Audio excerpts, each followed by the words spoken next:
तुम्हाला खरं सांगू काय, बाकीच्यांचं मला माहीत नाही, पण माझी जी बायको आहे ना लाखात एक आहे. बाकीच्या बायकांसारखी अजिबात नाही. कधीच मला उलटं बोलत नाही, कधीच मला हे करा ते करा अजिबात नाही. आणि सगळ्यात महत्त्वाचं काय माहिती आहे का, आजकालच्या बायका माहेरी फोन करून आपल्या नवऱ्याच्या लई चाड्या करतात. माझी बायको अशी अजिबात करत नाही, हे चांगलं वागते माझ्यासोबत. अहो माझ्यासाठी ह्यांच्या सासऱ्याकडनी मला दिलेलं हे सोनं आहे, सोनं.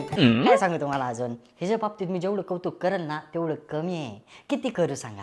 हा, माझ्या हृदयामध्ये जागा बाकीच्यांना नाही, घरातल्यांना नाही, तेवढी माझ्या बायकोसाठी आहे. आणि आणि आणि आणि एवढं पान पाठ करून घेतलं, 4 वेळी लक्षात राहिलं नाही तुझ्या. काय होत्या 4 वेळी वाचून दाखव पटकन. पाठ कर पटकन. माझी बायको खूप चांगली आहे आणि माझी बायको माझी खूप काळजी घेते. काय होत्या त्या 4 वेळी ना फोन करून सांगायचे आत्ताच्या आत्ता लगेच. सांगतो.